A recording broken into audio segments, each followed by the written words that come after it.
Saigon was slowing its breath, preparing for Tet. The usual chaotic roar was replaced by a purposeful quiet. People were cleaning, decorating, and preparing for the new year. As Mai served my last morning coffee before the holiday, she told me, "Saigon is sleeping. You must sleep with it." She gave me a new shirt and a lucky money envelope, saying I was family now. In that moment, an email from London arrived. A massive deal was collapsing, and they needed me. A private jet was waiting. My old life, the rush of adrenaline, the pull of significance, it was all just 12 hours away. Torn between the jet and the sacred stillness of Tet, I had to choose which life to wake up to. What would you have done? Let me know in the comments. Thanks for watching, and be sure to follow for the next episode. Aiden had found his rhythm.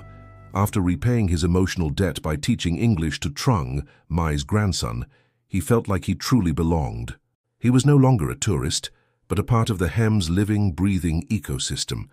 He'd learned that stability wasn't about having a fixed plan, but about being present in the moment. But Saigon was changing. Not with new construction, but with something far more profound. Tet, the Lunar New Year, was coming. 2 days before New Year's Eve, the Hem transformed. The usual chaos was still there, but now it had a purpose. People were scrubbing walls, buying bright yellow marigold blossoms, and the constant roar of motorbikes had quieted down. For a man used to the city's endless noise, this growing silence was almost unsettling. Chimai placed his last morning coffee on the table. It was a special cup, brewed from a different batch of beans. It smelled like celebration. "Saigon is slowing its breath, Aiden," she said with a smile. "It is sleeping. You must sleep with it." She then laid a new jade-green linen shirt on the table, next to a small red envelope. "À moi," she explained. "A new shirt. You are part of the family now. And this red envelope, it is not money, it is luck." A wave of warmth washed over Aiden, a feeling of belonging that no amount of money could ever buy. He was about to thank her when his laptop, which he now used for creative writing, let out a sharp, urgent ping. He opened the email. It was from London. Not from his old firm, but from Thomas, his former mentor. The subject line read, "Critical situation, no time to lose." The email was short and brutally tempting. A massive merger deal had collapsed. The firm needed Aiden, the cleaner, to come back and fix it. If he succeeded, he wouldn't just be reinstated, he'd be fast-tracked to partner. It was the ultimate prize, the true power he used to chase. Thomas had already chartered a private jet. It would leave from Saigon in exactly 12 hours. A jolt of cold adrenaline, a familiar and addictive rush shot through Aiden's veins. The allure of speed, the promise of significance, it was his old habit calling him back. Suddenly, the jade-green shirt and the blue plastic stool felt laughably small. He was torn between a waiting private jet and the sacred stillness that was about to descend upon the city. Aiden stood up, his eyes fixed on the distant airport. The choice was no longer a philosophical exercise. He had 12 hours to decide which life he would wake up to. He went back to his room to prepare. He started to pack, but his mind, now trained to observe the details of life on the pavement, began to wander. He noticed what everyone else in the Hem was doing. No one was rushing. They were pruning kumquat trees, polishing ancestral altars, and washing leaves to wrap ban chung, the traditional New Year's rice cake. Every action was slow, deliberate, and focused entirely on the present. Aiden felt a stark contrast. In London, preparation meant spreadsheets and risk mitigation. Here, it meant reconnecting with family, history, and the earth itself. He decided to spend his remaining time immersing himself in one final act, wrapping ban chung. Chimai and her grandson, Trung, were working beside a huge, simmering pot. Mai handed him a glossy green leaf and a mound of sticky rice and mung bean filling.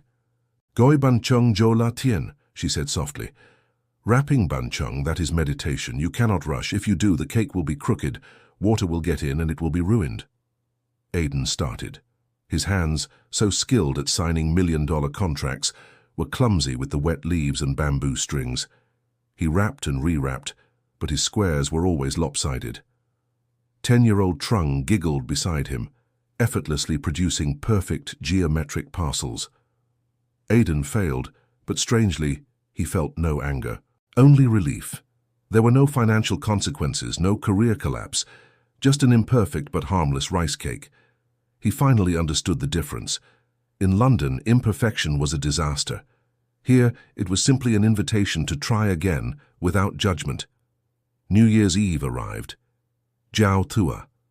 Aiden sat on the communal rooftop, the same place where he'd once struggled with the city's noise. Now, it was eerily silent. The engine of Saigon, that restless machine, had voluntarily shut down. He watched the warm light spilling from the homes below, where families gathered, waiting for the moment of transition.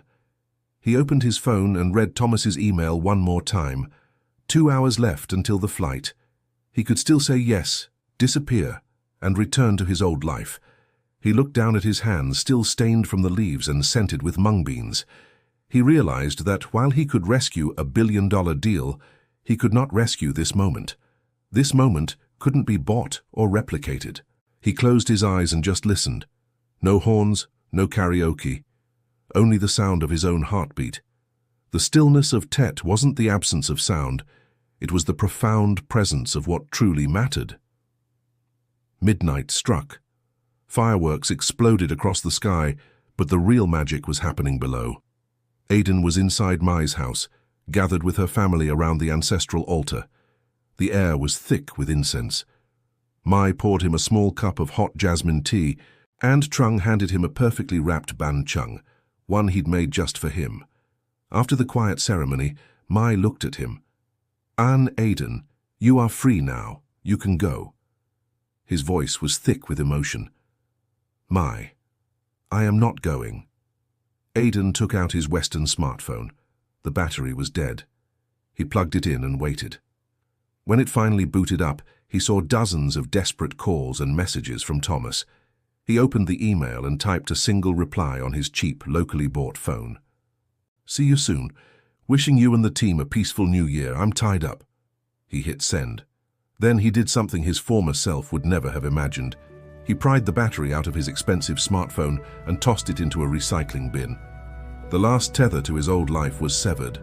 He stood up wearing the jade green shirt Mai had given him. He walked out onto the empty pavement and brewed himself one last coffee. He performed the slow ritual, but this time he skipped the ice. The night air was cool enough. He drank the dark, sweet coffee. The flavor was different tonight. It was the flavor of absolute freedom. He was no longer governed by speed, by money, or by any clock, but the slow, steady movement of the sun. Freedom isn't the ability to go anywhere you want. It's the courage to stay where your heart belongs. If Aiden's story resonated with you, please share it. And don't miss the next chapter, where Aiden faces the realities of building a new life from scratch on his plastic stool. Like and follow to join our community. Thank you for watching, and we'll see you in the next one.